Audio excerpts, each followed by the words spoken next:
స్నానం చేసి అక్కడే ఎక్కడో పెట్టుకున్నటువంటి కుంకం ఒకటి అద్దంలో చూసి చూడకుండా ఇట్లా పెట్టుకుని ముఖాన కుంకం పెట్టుకున్నామని వచ్చేసి గబగబా వంట పూజ చేస్తారు. అట్లా చేస్తే అమ్మవారు ఎప్పుడూ సంతోషించదు.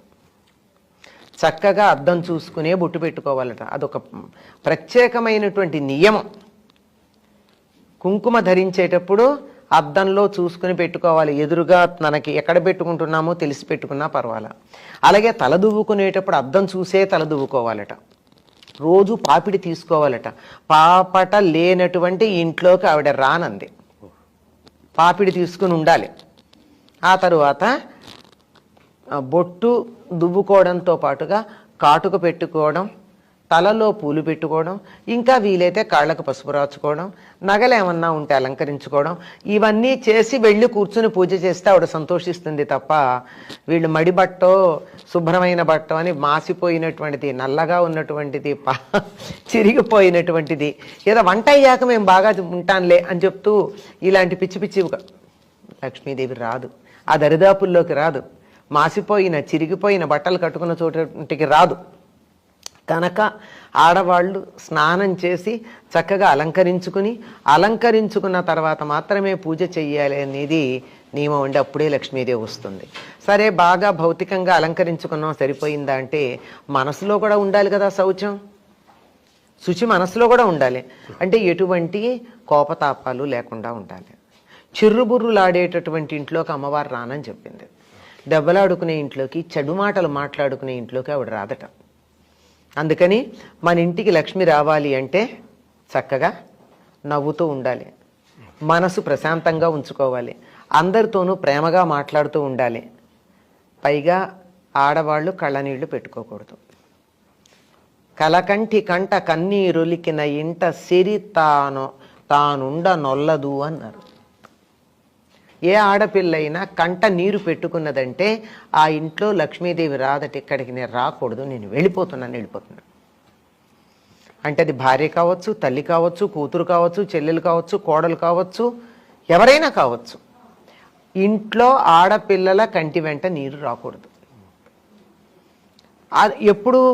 ఎప్పుడైతే నీరు రాదో అప్పుడు మనసు స్వచ్ఛంగా ఉంటుంది, ఆహ్లాదంగా ఉంటుంది. కనుక స్త్రీలని చాలా జాగ్రత్తగా చూసుకునే ఇంటికే సంపద వస్తుంది తప్ప మరో చోట ఉండదు. ఇది స్త్రీలు ఎలా ఉండాలని మీరు చెప్పారు. నవ్వుతూ ఉండాలి, ప్రేమగా ఉండాలి, ఇవన్నీ.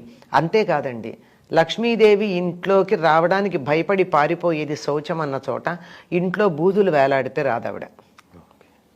బూజు ఉండకూడదు. అదేవిధంగా చిరిగిపోయిన బట్టలు, విప్పేసిన బట్టలు, పాచి బట్టలు అలా కుప్పలు కుప్పలుగా ఉంటే రాదు. ఏ బట్టలైనా చక్కగా మడత పెట్టి ఉండాలి. ఏ వస్తువైనా దానికి తగినటువంటి ప్రదేశంలో ఉండాలి. ఏదైనా సరే, లక్ష్మి అంటే మనం డబ్బని మాత్రమే అనుకుంటున్నాం. డబ్బు బోలుడు ఉన్నంత మాత్రాన మనకి ఏమిటండి లాభం? దాన్ని అనుభవించే స్థితి ఉండాలి కదా. ఆ అనుభవించే స్థితి ఉండాలి అంటే దానికి తగినటువంటి వాతావరణాన్ని కలిగించేటటువంటి అన్ని రకాలన్నీ కూడా మనం లక్ష్ములుగానే చెప్పాం. అటువంటి లక్ష్మి మన ఇంట్లో ఉండాలంటే ఇంటిల్లిపాది ఆనందంగా ఉండాలండి. ఎవ్వరూ చెడు మాటలు మాట్లాడకూడదు, తిట్టుకోకూడదు, దెబ్బలాడుకోకూడదు, ఫ్లయింగ్ సాసర్స్ ఉండకూడదు ఇంట్లో. అంటే భోజనాలు చేసేటప్పుడు కోపం వచ్చి ప్లేట్లు ఇలా గిరాటేస్తూ ఉంటారు చాలామంది. ఆ ఇంట్లోకి పొరపాటును కూడా లక్ష్మీదేవి రాదు. ఉన్నా అమ్మా నేను ఎడుతున్నాను, నువ్వు ఉండక్క అని చెప్పి పెడుతుంది, అక్కగారు వస్తుంది.